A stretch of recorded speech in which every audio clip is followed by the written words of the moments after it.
नमस्कार दोस्तों, मैं अभय चौहान, मोटिवेशनल स्पीकर और सेल्स कोच। झाड़ू से पार्लियामेंट तक की यात्रा कैसे की जाती है, आज मैं आपको वो कहानी बताने वाला हूं। ये कहानी है महाराष्ट्र के सतारा डिस्ट्रिक्ट की कहानी है। उस शख्स का नाम है हनुमंत गायकवाड़। तो चलिए दोस्तों, मैं हनुमंत गायकवाड़ का मैं थोड़ा सा आपको बैकग्राउंड में बता देता हूं कि वो क्या है। उनकी पैदाइश सतारा डिस्ट्रिक्ट में हुई और एक बहुत छोटे और बहुत ही हम्बल परिवार को बिलोंग करते हैं।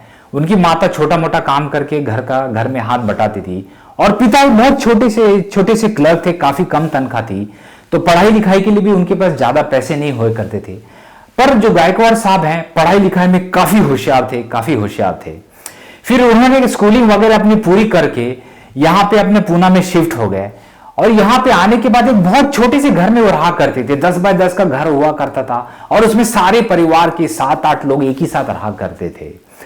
और जब एडमिशन लेने के बाद उन्होंने पढ़ाई अपनी चालू की, इंजीनियरिंग फर्स्ट ईयर हो गया, फिर सेकेंड ईयर, फिर में वो गए। फर्स्ट ईयर में जब मैं उनका थोड़ा सा ट्रैवल का मैं बता देता हूं। जब वो कॉलेज आते जाते थे तो कॉलेज आने जाने की दूरी जो थी तकरीबन एक वन वे जो था 21 किलोमीटर था। तो आने जाने की जो दूरी है कॉलेज की वो तकरीबन 42 किलोमीटर हो जाती है। तो वो रोज साइकिल से आया जाया करते थे। अब आप सोचेंगे इतना कष्ट कर रहे हैं तो यार पढ़ाई कैसे करते होंगे। वो पढ़ाई में बहुत ही अच्छे थे और पढ़ाई लिखाई करने के बाद सेकेंड ईयर में उनके पिता का देहांत हो गया दोस्तों। और पिता का देहांत होने के बाद उनकी सारी जिंदगी में जो है वो एक बहुत बड़ा टर्निंग पॉइंट आया। और वो टर्निंग पॉइंट क्या है?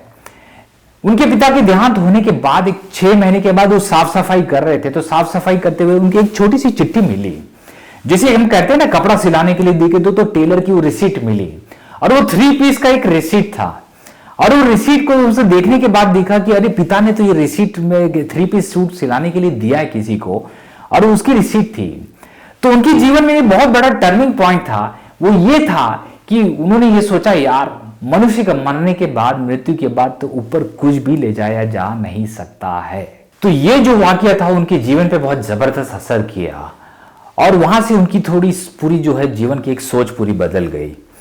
और उन्होंने फिर सेकेंड ईयर से जब पढ़ रहे थे, पिता का देहांत हो गया, उसके बाद छोटा मोटा कुछ काम करने लगे, पेंटिंग का कॉन्ट्रैक्ट लेने लगे, ट्यूशन पढ़ाने लगे, जैम जेली बेचने लगे, सेल्स का काम करने लगे।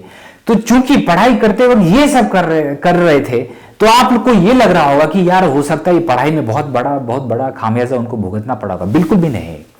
पढ़ाई में बहुत ही अच्छे थे वो, उसके बावजूद भी, मेहनत करने के बावजूद भी वो पढ़ाई में बहुत अच्छे थे। अब इसकी वजह से उन्होंने जो इंजीनियरिंग अपनी जो फर्स्ट क्लास में पास की और उनका कैंपस के थ्रू उनका प्लेसमेंट हो गया, टाटा ग्रुप में उनका प्लेसमेंट हो गया और वो एज ए जूनियर इंजीनियर करके वहां पे ज्वाइन कर लिए। अब जूनियर इंजीनियर ज्वाइन करने के बाद वो उनके जो बॉस थे सब उनको काम वगैरह समझा दिया। अब समझाने के बाद उनका एक दिन एक चीज देखा कि वायर की जो हार्नेस होती है, कार में जो वायरिंग की जाती है, वो वहां पे पड़ी हुई थी। तो उन्होंने अपने बॉस से पूछा कि ये क्या है। तो बोला ये स्क्रैप कर दिया गया, ये गाड़ी जो का मॉडल है वो बंद हो गया है और इसकी कीमत 2.5 करोड़ रुपए है। तो 2.5 करोड़ का स्क्रैप वहां फेंक दिया गया था। तो बोले बेचने का सौदा हो गया है, 4 लाख का सौदा है।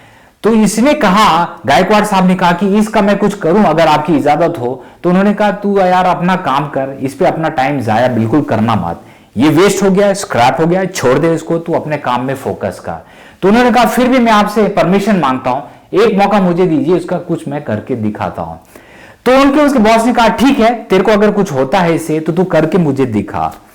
तो उन्होंने जो रिजेक्ट की हुई जो हार्नेस थी, वायरिंग हार्नेस 2.5 करोड़ की, उसको थोड़े बहुत मॉडिफिकेशन करके दूसरी कार के मॉडल में फिट करने लायक उसको बना दिया। अब बनाने के बाद मैनेजमेंट इतना खुश हुआ क्योंकि उन्होंने कंपनी के 2.5 करोड़ रुपए बचा दिए। 2.5 करोड़ रुपए। एक जूनियर इंजीनियर, जो बड़े जो एक्सपीरियंस लोग वहां बैठे थे उन लोगों से ये हो नहीं पाया, पर इन्होंने 2.5 करोड़ की जो हार्नेस है और एक कंपनी का सेविंग कर दिया। तो बॉस इतने खुश हुए और बोले अब तुझे क्या चाहिए, रिवॉर्ड चाहिए इसके, तो रिवॉर्ड तू मेरे को बता। तो उन्होंने कहा मुझे रिवॉर्ड कुछ नहीं चाहिए, क्योंकि जहन में ये बैठा हुआ था कि मेरे गांव के जो मेरे दोस्त लोग हैं, जवान लोग हैं, उनको काम बिल्कुल नहीं है, नौकरी नहीं है। तो उन्होंने कहा कि मेरे 7-8 लोग ऐसे कुछ हैं कि जिनके पास काम नहीं, काम उनको दे दो, रोजगार दे दो, नौकरी दे दो। उन्होंने कहा उनका अगर कोई स्किल नहीं है तो मैं एक ही काम दे सकता हूं, मैं साफ सफाई करना का काम मैं उनको दे सकता हूं। साफ सफाई का काम मतलब जो आज हम कहते हैं, जिसे हाउस कीपिंग कहते हैं, हाउस कीपिंग का काम दे सकता हूं। तो उन्होंने झट से मान लिया उनकी बात, और मानने के बाद अपने दोस्तों को चालू करवा दिया। तो 8 लोग आके सीधा काम करना चालू कर दिए। तो उन्होंने एक छोटी सी कंपनी फॉर्म की और कंपनी में उन लोगों को डाला, और वो कंपनी से वो जो टाटा ग्रुप से वो काम वो लेने लगे। ऐसे करते करते पहले साल में उनका 200-300 लोगों तक के उनका जो है उस कंपनी में रोजगार उनको मिल गया, साफ सफाई का, जिसे हम हाउस कीपिंग कहते हैं।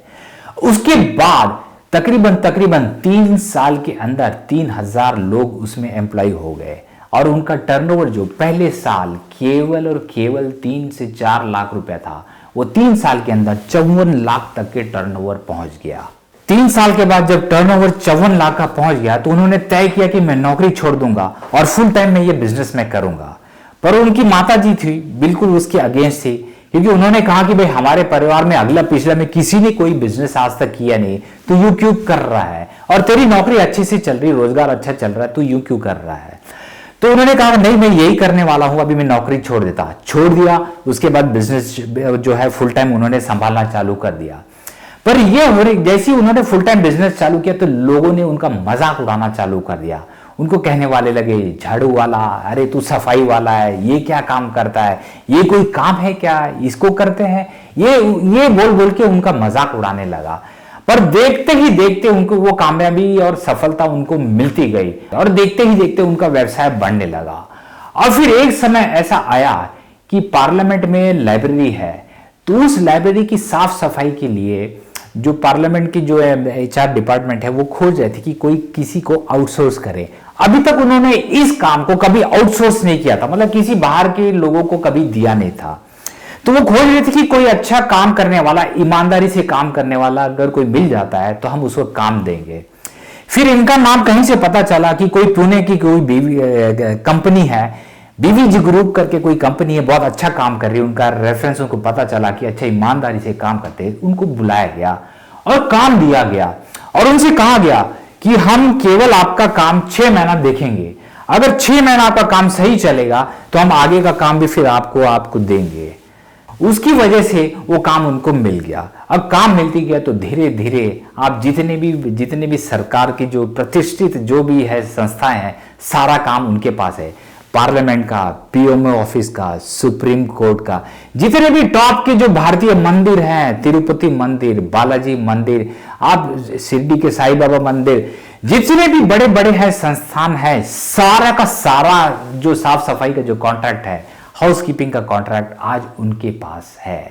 तो दोस्तों सीखने वाली बात इसमें क्या है, क्यों उनको काम ये मिला, ये बहुत बड़ी सोच वाली बात है कि कैसे उनको ये काम ये मिला। उस कंपनी का नाम है BVG ग्रुप है।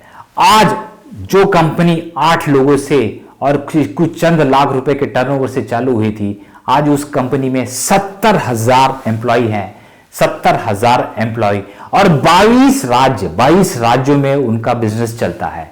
और आप बिलीव नहीं करेंगे, केवल हाउस कीपिंग का बिजनेस करके 3000 करोड़ का आज उनका टर्नओवर है। यस, बिल्कुल सही सुना आपने, 3000 करोड़। 3000 करोड़ किसे कहते हैं दोस्तों? हम इससे सीखते क्या है, इससे हमारी इंस्पिरेशन क्या मिलती है, इससे हमको मोटिवेशन क्या मिलता है? नंबर 1, कोई भी काम छोटा बड़ा नहीं होता, उसे हम छोटा या बड़ा बनाते हैं। आपके आसमान से आपकी मदद करने के लिए आसमान से कोई भी टपकने वाला नहीं, आपकी परिस्थिति बदलने के लिए कि आप भाई अभी स्ट्रगल कर रहे हो या फिर आप बहुत ही मेहनत कर रहे हो तो आपकी परिस्थिति बदल देगा, ऐसा कोई नहीं हुआ। आपको अपनी मदद खुद ब खुद करनी पड़ती है। तीसरा, कोई आपको मदद करने के लिए नहीं आएगा। और एक बात, देयर इज नो शॉर्टकट। उनके सालों की जो मेहनत है उसके बाद वो इस मुकाम पे पहुंचे हैं, और बहुत ही भयंकर हार्डवर्क करने के बाद पहुंचे हैं। आजकल हम केवल शॉर्टकट खोजते हैं, जिंदगी में there is no shortcut. Take up one idea and make that your life. ये एक जीवन का मंत्र रखिए, आप एक आइडिया लीजिए और उसे जीवन का मंत्र रखिए और उसी पे फोकस रखिए, केवल उसी पे फोकस रखिए, तो ही आपको कामयाबी मिलेगी। छोटी मोटी नाकामयाबी जिंदगी में आती रहेगी, व्यवसाय में आती रहेगी, पर छोड़ना मत। There is no shortcut. Take up one idea and make that your life, simple as that. Thank you very much. Be inspired, stay motivated, be in touch, और मेरे वीडियो देखते रहिए और सब्सक्राइब कीजिए मेरा चैनल। धन्यवाद।